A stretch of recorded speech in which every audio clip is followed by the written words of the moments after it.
1,000 din. Isip na magulang, i-prepare mo lahat. Before, hinandaan na tayo o si Carlo kaga. Yo mga ka-breads, what's up? So, another day, another vlog. Tensya na kayo guys kasi medyo napatagal yung pag-vlog natin. I will try my best na continuous vlogging ulit kasi meron tayo ulit may mai-share, may mai-vlog sa inyo. Pandagdag idea din guys, no? So, for car troubleshooting, ganyan. Dagdag information na rin para sa atin guys, sa mga car guys natin. Gagawin natin ngayon, magpapalit tayo ng baterya ng kotse kasi so para almost 2 years na tong sasakyan. Actually hindi pa nga 2 years eh. Siguro 1 year and 9 months. Ang huling papalit ko ng baterya is December 26. Ito December 26. Kung makikita nyo dito sa yan, December 26 pa 2023 yung huli ko. Umaabot na lang siya ng 9.2, 9.3 before ko siya i-crank. So kahapon tinesting ko to, upon startup ganun din, 9.2, 9.3, so mababa na siya. Buti na lang nag-crank pa rin pero mahina yung startup ng kotse. Pagka ganon guys, well, pag sa manual naman kasi okay lang na madiscard na, pero mapapaandar pa rin siya using yung detulak. So yung magpapatulak kayo sa mga tao na available sa labas, papatulak nyo. And then yung nakaset sa segunda, yung gear, and then parang habang naka-ignition on, so parang kakadyot-kadyot yun para umandar yung alternator and then yung buong makina. Then hopefully makargahan agad yung baterya. So yun yung parang ginagawa natin, yung kadyot method, ganyan. Tsaka kung may budget naman kayo pambili ng baterya, much better, 'di ba? So syempre yung bibili natin dahil nagtitipid tayo. So budget meal lang tayo na baterya. Yun guys, testingin natin ngayon kung under to ngayon ng mababa yung voltage. So papakita ko sa inyo kung ano yung ibig sabihin ko. So ito yung sinasabi ko guys. So neutral na natin siya. Tapos ito yung voltmeter ko kung hindi nyo pa nalalaman. So nagpakabit ako ng voltmeter. Sabihin na natin somewhat accurate pagka yung digital voltmeter, pero mas maganda kasi kung true multimeter yung gagamitin nating gauge. So yung direkta dun sa baterya, yung lalagyan nyo ng probe, ganyan. Pero dito at least meron tayong idea kung nasa na o anong level na nung voltage. So malalaman natin ngayon. Kung umanda naman, dediretso na natin siya sa battery center para papalitan yung baterya. And then siguro before that, pa-check na rin natin yung cold cranking amperes. So may parang panukat sila dun eh, kung anong level na yung parang cold cranking, yung CCA o yung cold cranking amps, kung baba na, ganyan. So indication yun na kung palitin na ba yung baterya o hindi. So yun, malalaman natin mamaya. So anyway, start muna natin tong kotse. Start muna natin si Breads. So ignition on. Tapos yan yung sasabi ko sa inyo, 9.3, 9.4. Tatry natin kung gagana. So tapak tayo sa gas para may pondo lang, then start. Ayun, so wala. 9.1. So check natin, sana umandar. Wala. Wala, as in wala talaga. Hindi siya umaandar. So delikado to. Hindi natin mapapaandar to. Wala din akong katulong pantulak eh. So I was thinking ano na lang natin, pa-deliver na lang natin yung baterya dun sa battery center. Galing sa battery center. Wala, hindi na talaga kaya.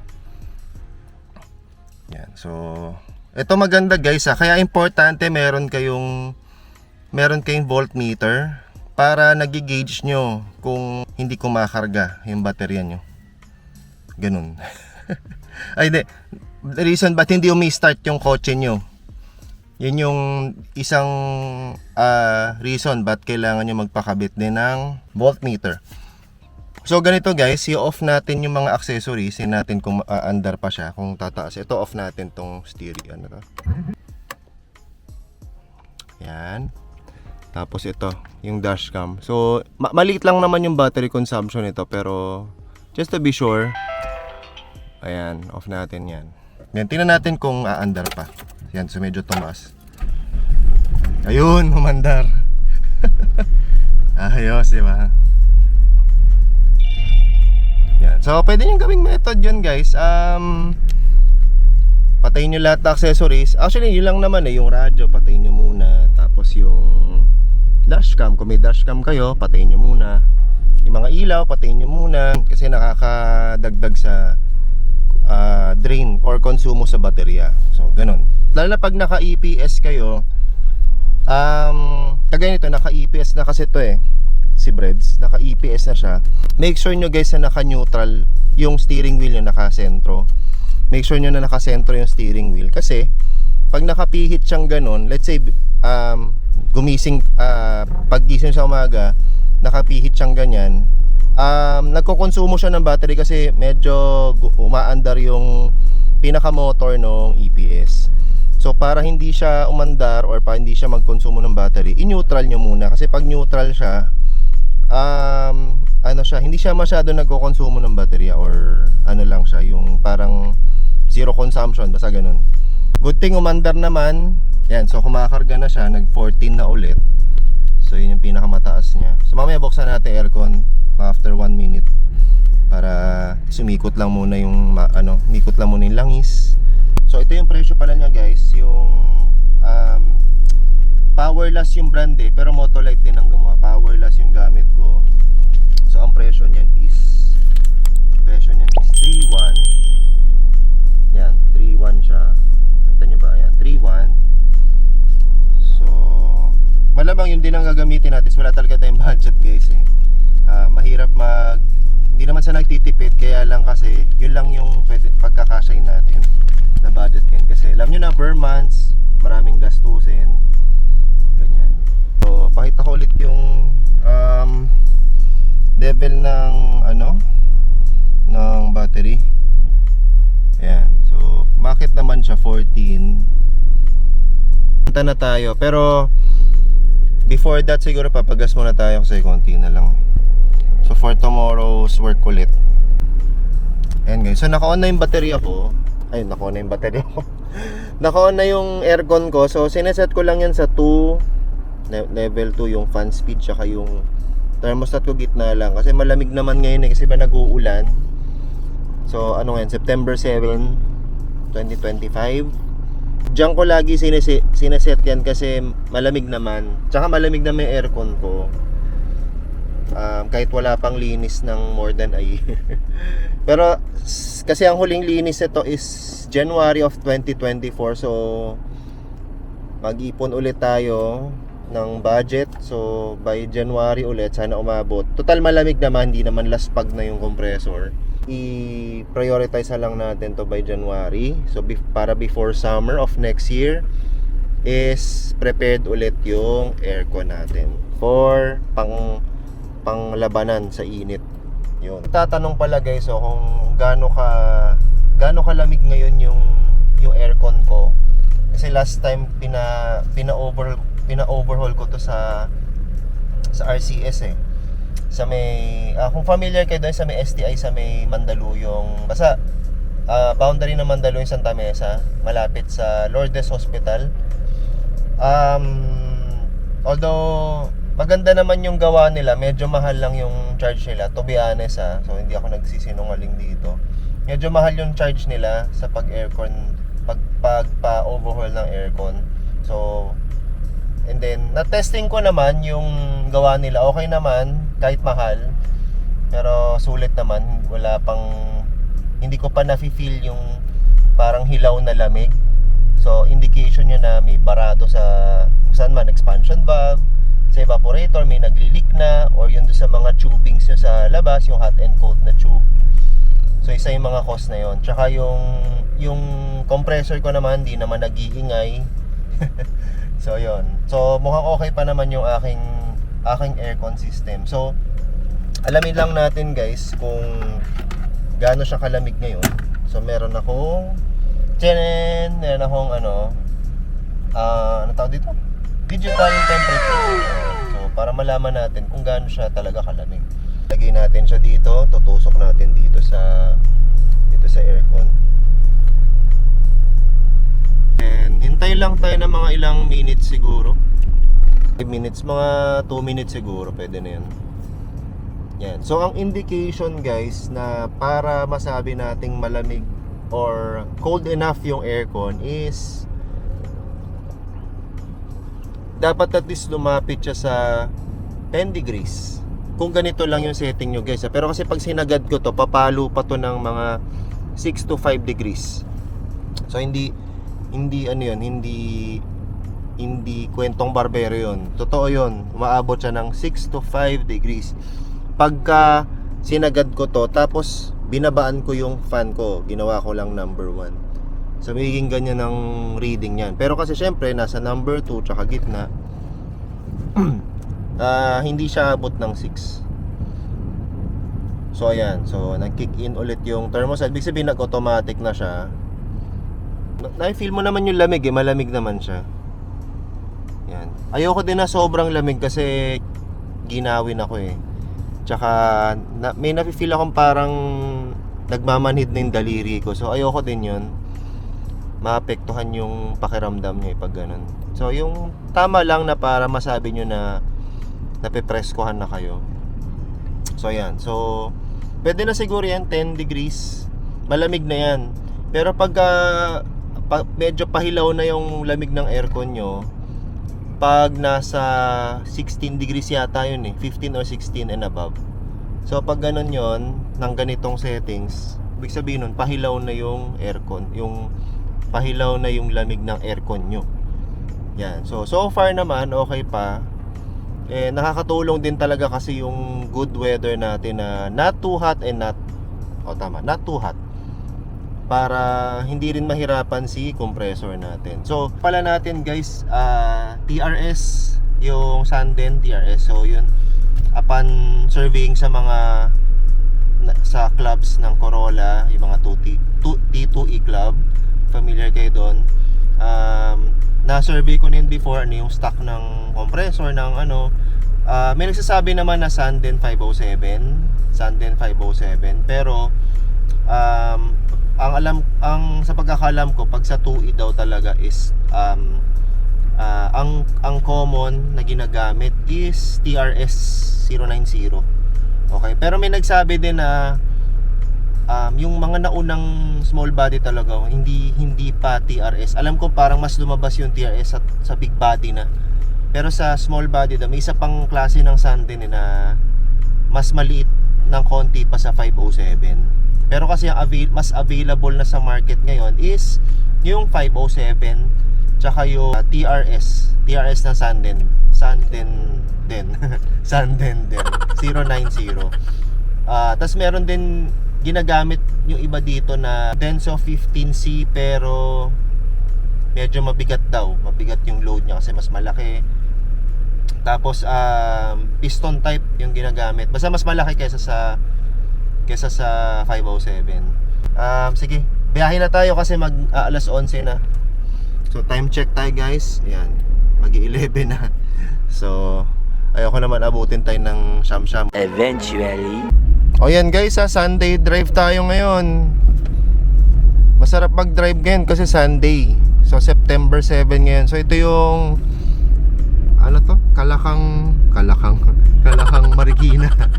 So ganito ang Marikina pagka Sunday, di ba? Ang luwag-luwag. Tsaka sarap-sarap kasi may mga puno, May mga puno. Ang daming puno, guys. Ang daming puno dito sa Marikina. So nakakatulong to sa kunyari meron kayong may problema kayo sa paghinga. Ganyan. May problema kayo sa, let's say parang nasa-suffocate na kayo sa puro building, puro condo, nakakasulasok. At least ito puro puno, Pwede kayo dito, relax, sumuko, mag-jogging. 'Di ba? Kaya gusto ko dito sa Marikina. Di ko naman pero parang ganun na rin guys, binibida ko yung Marikina. Pero kasi sana ma-implement din to sa mga ibang cities na kakaunti na lang ang puno, tsaka masyado ng urbanized. Nababawas na or na pinuputol na yung mga puno na sayang naman, na dapat hindi kailangan putulin. I-maintain pa rin natin yung nature natin, yung ecosystem. Kasi malaking tulong to guys sa atin, sa environment, sa breathing natin, sa well-being natin. Nakahinga tayo ng maraming oxygen dahil sa mga puno. Yan. Sa mga taga Marikina, alam nyo na tong lugar na to. Ito yung Jollibee, the under renovation. So pagagandahin nila yan, palalakihin. Tapos yung Meralco, yan. So pagka sinabi nyong Jollibee Meralco, ito yon, yung sa may bayan-bayanan. Tapos may katapat din siyang Shell, tsaka 7-Eleven, ayan, sa kabilang side. O, diba? Yan. So Sunday drive dito. So masaya dito. Masaya dito. So yung pinagpapalitan ko ng pinagbibilhan ko ng baterya, malapit yan sa Uni-Oil Bayan-Bayanan. Hindi ko matandaan yung name eh. Basta tingnan na lang natin doon pagdating natin. Hindi ko matandaan yung name eh. Medyo mahina ako sa names eh, ng mga tindahan. Yan na tayong battery center nito kasi sana may bakante. So malalaman natin. A few minutes later.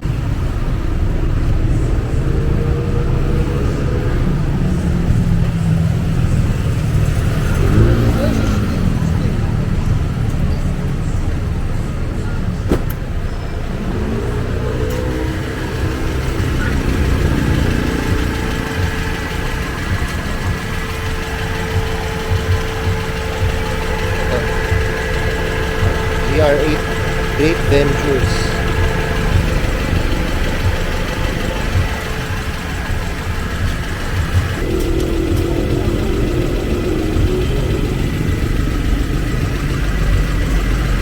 Pero kanina siya eh, 9 sa voltmeter ko. Napandar ko naman, kaya lang mahina eh.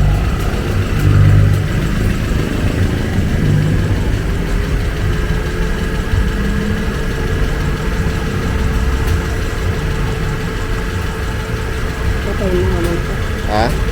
Patayin mo muna natin.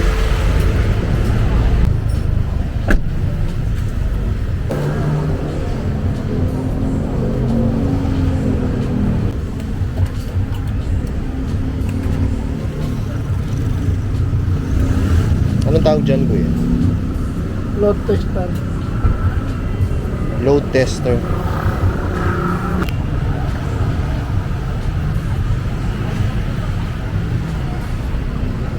Sira na ito.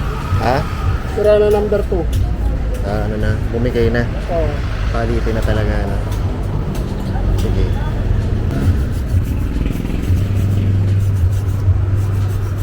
Ano lang? So sinasabi ni kuya kanina, sira na yung number 2. Ito, sira na daw to, yung pinaka plate niya. Bilis nang bumaba yung voltahe. Hindi niya kayang i-hold ng matagal kasi sira na tong number 2. So indication yun na kailangan ng palitan. Yung susunod na presyo dito kuya, ano yung brand? Ultra. Ultra. Ay, sa baba. Yun, nasa magkano yun? Nasa 3.9 yan to. 3.9. Pero Motolite din. Sasakta rin ko rin ako. Meron bang, pwede bang dahilan yun? Kunyari, hindi ko siya napaandar ng more than a week. Or let's say, 2 linggo, ganun. Oo. May tendency ba na masira agad yung baterya? Hindi. Hindi yun. Pwede malubat. Ah, Diskarga yung baterya. okay. Meron kasing mga parasitic load na kahit naka-off, gumagana. Naunti-unti yung karga ng baterya. Ayun, nalulubat ka. Okay. Kaya dahil So parang normal wear and tear lang talaga. Yung dahil araw-araw mo ginagamit. Yung lifespan niya ganun talaga. common po, dalawa eh. 2 years. So, Napaagal lang. na ano kasi yung tubig, hindi mo na pansin, nagbawas. Okay. And lumitaw yung parang mga plate na Okay. unti-unting nagka-damage. Ayun ang naging dahilan kaya nasira ito. Hindi ko na-refillan ng Dapat yung distilled. nare-refill yan. Ah, Depende, ilang ano ba yung biyahe mo? minsan, kasi ngayon, di ba, grabe ng traffic ngayon. So, parang babad ba? Babad sa traffic eh. Kasalanan ko pala. Kapabayaan ko. Hindi, vlog ko to. Sabihin ko, kailangan yung driver responsable dun. Monitor mo po yan dapat. Jolen? Monitor mo yung tubig niya. Kasi lalo ito, bibili ka na ng bago. Monitor mo siya monthly Okay. kung nagbabawas. Papakita ko kayo yung tamang ano na rin. Tubig. Sige. Ayan, okay na yan. Pero pag bumaba na ng konti, pwede ka na mag-refill. Huwag mo lang paabutin dun sa plate na lumitaw. Okay. Kasi may posibilidad na mapaagang matira yung baterya mo. Pag masyadong marami din ang Pagka- lagay. Ito, sulat lang ito. Bawas na yung tubig. Para Ayan, makikita mo na yung mga nasa yung laman doon niya. para nakalutang na. Okay.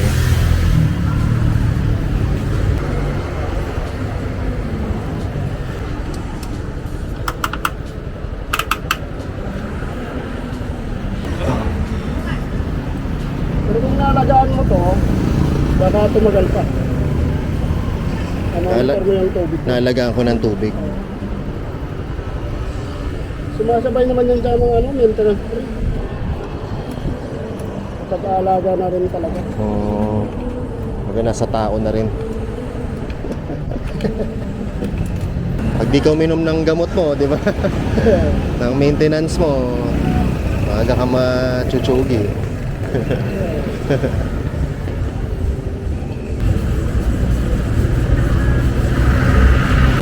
Start. Okay. So, under ng Motolite pa rin yun yung power last. Anyway, check natin. Anong voltahe niya? Uy, yung taas, 11.5. Start agad. Start agad, baby. Wow naman! Wow! Wow! Ayan mo nga po yung headlight at aircon. Headlight tsaka aircon. So, open natin yung headlight. Chak, chak. Tapos yung aircon. Chak, chak. Sarap ang lamig.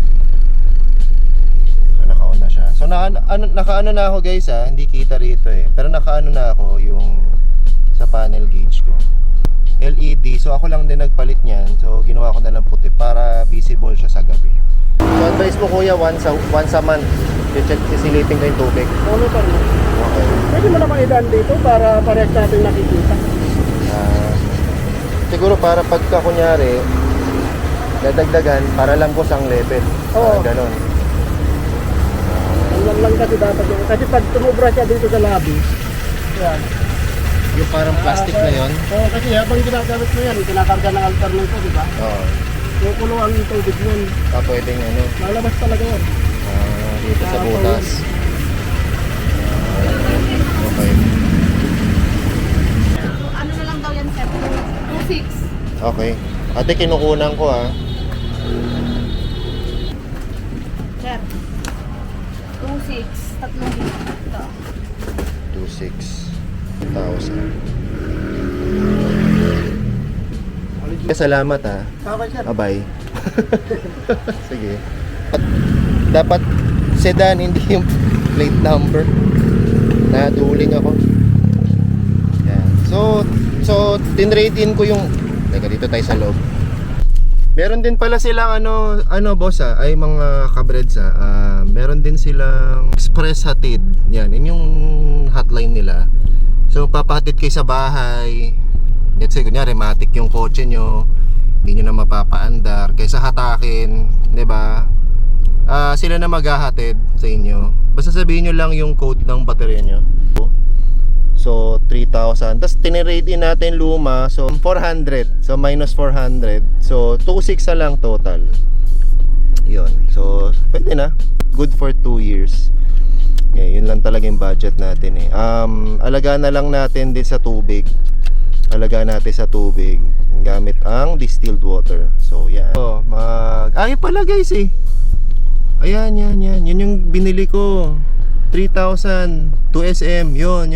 Kaya nakamura tayo. May promo sila. Oh, 'di ba? So, okay na. 2,600 not bad, 'di ba? Tapos alagaan nyo na lang sa tubig. 5 minutes later. Thank you so much guys, naman. Thank you so much. The last 2 months nakapag-vlog ulit tayo sa wakas. Sorry guys, yung nakakapag-vlog talaga kasi medyo busy. Pero I'll try my best pa rin, lalo na bare months. Marami tayong gagawin. Hindi naman dahil sira, pero marami lang tayong mga gustong pakulo kay Breads na magiging palagi siyang roadworthy, no? Kagaya na ang maraming tanong lately ngayon yung kamusta na yung pinakabit kong EPS, kung maganda pa rin ba yung performance, maayos pa rin yung kondisyon niya, may problema ba or sira, ganyan.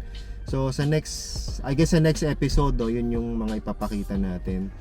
Tsaka yung mga latest na pinagkakabit ko kay Breads, ano natin yun sa mga next videos ko. So hopefully na masuportan nyo palagi ako guys. Although maliit lang yung channel natin, so on my spare time, syempre wala naman ako ibang gagawin, might as well i-share ko na lang din yung mga pinaggagawa natin kay Breads. At least okay na yung baterya niya. Confident na ulit tayo na tomorrow magtatrabaho na ulit tayo. Ano na siya, yung madali na siyang mag-crank kasi bago na yung baterya niya. So yun lang guys, thank you so much. Kita-kita ulit tayo sa channel ko. Ito si Breads, ako si Carl, and I'll see you next time. Ingat kayo guys, bye bye.